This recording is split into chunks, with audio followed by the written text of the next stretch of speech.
Frankie-Lou and Angus, and we're here today because we're going to be planting some asparagus in milk jugs. Now it's been a pretty nice winter here in southern Alberta, isn't it?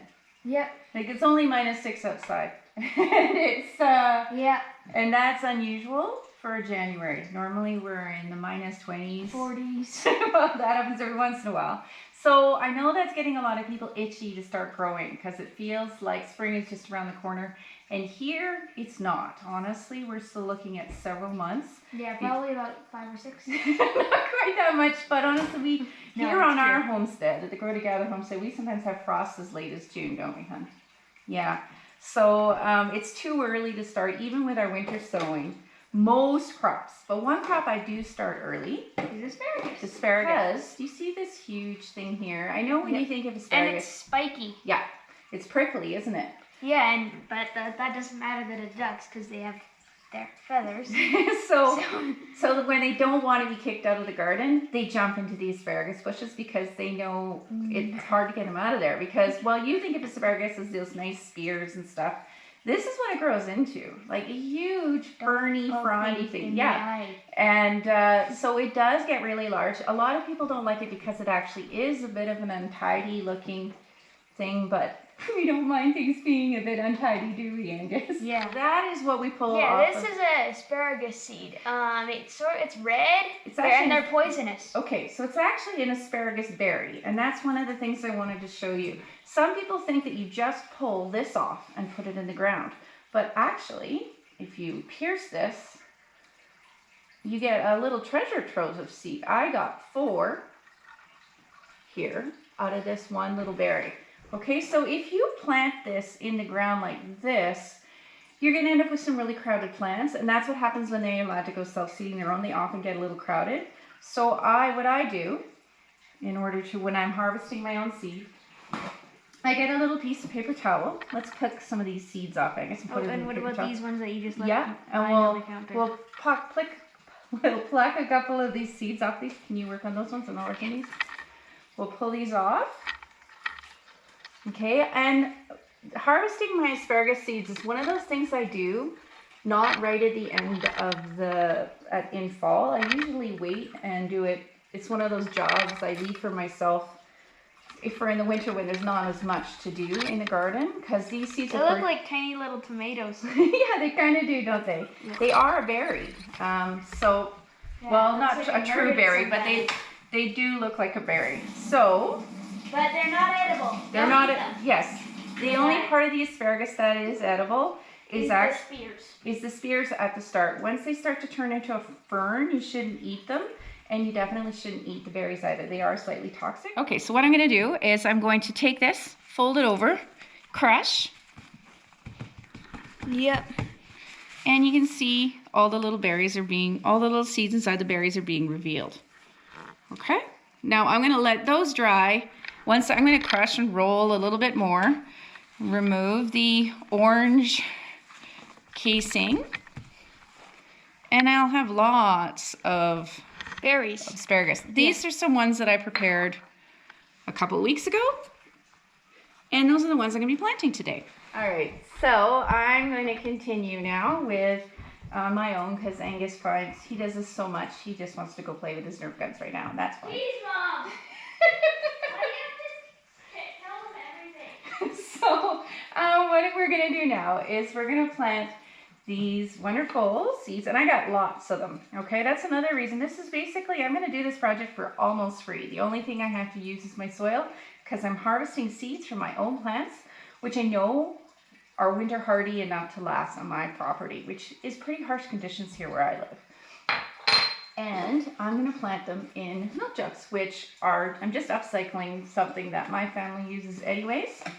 So basically, I'm going to create this little hinged greenhouse to put them in. Now, in some areas of the world where you could probably start putting a lot of your plants out right now in January. I live in zone 3, so I can't. So I'm going to show you here how we do this. Basically, I'm going to start here, and right underneath where the handle is, I'm going to put 2 nice slits, one on either side. And I'm going to use this scissors. Get a nice even connection. Okay, so I've created a hinged container. I'm also, and I probably should have done this part first, I prepared 3 in advance, is I use a wine, like a cork remover, to poke some nice holes. I put basically around 12 to 16 holes in the bottom to provide good drainage. And then I also poke a few holes on each side right near the bottom. Okay, so 12 on the bottom, 12 to 16 on the bottom, and 3 or 4 holes right on the side near the bottom. I then am going to make sure, now with asparagus, because it is a perennial, one of the reasons why it's perennial is because it has an amazing root system. Okay, so you're thinking about growing your roots more than anything this year. You're not going to be able to eat your asparagus for 3 years. I know that's devastating. Giving it an early start like this and getting them nice and strong and good that first year might mean that you can start plucking a few of the spears earlier if they look like they're good, strong, healthy plants. And that's one of the reasons why I start early. A lot of people don't want to start their asparagus until a little bit further on in the season, but I give so many of these away to my family and friends. I want to have them potted up into nice big pots. So it's a better chance it's going to survive when it gets to their house where they might not spoil them appropriately. I'm going to fill this up with some nice, I like to use as my potting mix to start. I really like the Pro Mix Organic Vegetable and Herb because I find it's fine enough. I don't like a lot of fussing, which is one of the reasons why I started with the milk jug method in the first place. And this way I don't have to switch between different soils. I find that it's good enough to start my seedlings in, and then it's great for my older plants as well. So I've got over 2 inches of soil in here. Okay, and I got a few set up. Okay, so this is not a hard process at all. What I'm going to do is I'm going to put 5, I like to do 5. You could probably get away with 6, but I want there to be about 2 inches distance between each of the seedlings. So I like to make the little 5, okay, in each of these milk jugs. You're going to put a little divot that's between 1/4 of an inch to 1/2 inch deep. You don't really want it much deeper than that. This isn't rocket science. I'm going to put one of my lovely homegrown asparagus seeds in each, okay, and then I'm going to take a little bit of soil, make sure I'm covering it nicely. I'm pressing down enough. I don't want to be like compacting it, but I want to be pressing it down enough that the roots are gonna have a chance to start growing because they're actually touching the soil. There's some contact. Okay, and now I'm going to show you what we're going to do to the milk jug to help ensure that there's going to be enough humidity. So I've got my milk jug all planted up here. This is really not hard. What we're going to do next, favorite tool in the toolbox, right? We're going to get some duct tape. You want to make sure that you're not chinsing up on your duct tape when you're using the milk jug method. Okay, and you're going to tape up. So this is, oh, make sure that the potting mix that you're using is nice and moist when you put it in there. Don't you start with dry potting mix. You want to start it off moist, okay? Which probably didn't need to tell you that, but just thought I better. Okay, so we're gonna get some nice fresh duct tape here. And I'm just gonna seal up my little jug. Now, if I lived somewhere warm, where it was just slightly frosty at night, I would put this outside, okay? I don't live somewhere warm, so I'm kind of cheating. I'm sort of doing something so I can start getting my hands started planting early. I am going to place these actually in my warm garage. I'm going to take the lid off, okay? The reason that I'm planting in the milk jug, even though I used to plant my asparagus in little clamshells, like the clamshell containers I use for my cat breeds and stuff. What I'm going to do is I'm also going to make sure that I label these. All right, I'm going to put that this is 5 asparagus.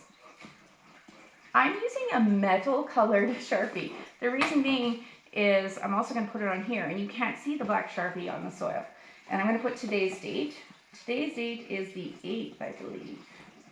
January 8th. Okay? That might not seem like you'll need to do that. Really important that you do label these well, because you're going to find that, I'm hoping you're going to do a lot of this milk jug method. You're going to be looking, there's going to be seedlings all over the place. You're not going to know what they are. Make sure you label, okay? I also like to put the number that I put in there so I can check my germination rates and see what those are going like. And I find that with the milk jug method, I get a lot better germination than when I used to use the clamshell method, because I think it's because it maintains the humidity better. So if you live in a warm climate, you could put this outside right now. I could put this outside, but I won't see any growth for months, okay? Even in a warm environment, asparagus seeds are notoriously slow. If I'm lucky, I'll see germination in 2 weeks. In reality, we're looking at up to six weeks. So I've timed this so that I'm going to have these ready and germinating at about the same time that I'm going to start planting my onion seeds. And what I'm going to do is, once they're germinated, I'm going to start popping them in my unheated greenhouse during the day so that they will get the light that they need, because I'm trying to do almost all of this without any light like I did last year. And then I'll just take them in the house at night.